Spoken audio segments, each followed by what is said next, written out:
शेतकरी रामेश्वर भुसारे याच्याबाबत खोटी माहिती देणाऱ्या मरीन ड्राईव्ह पोलीस स्थानकामधल्या पोलीस निरीक्षकाला राष्ट्रवादी काँग्रेसचे नेते अजित पवार यांनी चांगलंच झापलं। शेतकऱ्याबाबतची दिशाभूल करणारी माहिती लोकप्रतिनिधींना देता एवढी तुमची हिंमत कशी, अशा शब्दांमध्ये अजित पवारांनी त्या पोलीस निरीक्षकाला सुनावलं। शेतकरी रामेश्वर भुसारेला पोलिसांनी मारहाण केल्यानंतर त्याला मरीन ड्राईव्ह पोलीस स्टेशनमध्ये डांबून ठेवण्यात आलं होतं। याशिवाय त्याच्या विरुद्धचा गुन्हा सुद्धा दाखल करण्यात आला होता। पण भुसारेंची बाजू पोलिसांनी ऐकून घेऊन त्याला मारहाण करणाऱ्या पोलिसांविरुद्ध गुन्हा दाखल करा अशी मागणी राधाकृष्ण विखे पाटील, धनंजय मुंडे, अजित पवार या सगळ्यांनी मरीन ड्राईव्ह पोलीस स्टेशनमध्ये केली होती। पण अजित पवारांचा रुद्र अवतार पाहून सुद्धा मरीन ड्राईव्ह पोलिसांनी संबंधित पोलिसांविरुद्ध खरं तर त्यांना FIR दाखल करावा लागला।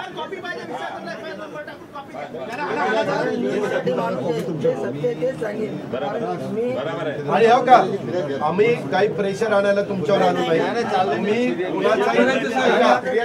तुम्ही शेतकरी आहात, तुम्ही कुणाला घाबरायचं काही कारण नाही। जे खरं असेल ते सांगा, कुणाच्याही दबावाला 60% पडू शकत नाही। लाच मारल्याशिवाय ठेव का बघा, मधून फाटले 60% हात लागून सगळे आतमध्ये टाके पडले।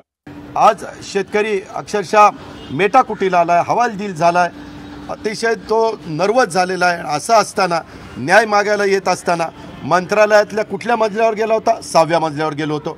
6व्या मजल्यावर पण न्याय दिला जात नाही, त्याला लाथाबुक्क्या मारल्या जातात, त्याला त्या ठिकाणी ठोकून काढलं जातं।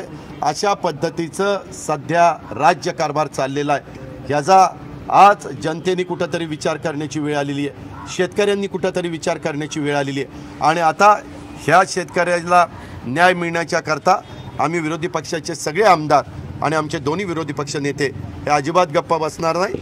त्याला आम्ही त्या ठिकाणी न्यायच मिळवून देणार आहे। आणि हा त्यालाच नाही तर महाराष्ट्रातल्या बाकीच्याही शेतकऱ्यांना न्यायच मिळाला पाहिजे, ही आम्हा सर्व विरोधी पक्षाच्या आमदारांची एकमुखी मागणी आहे।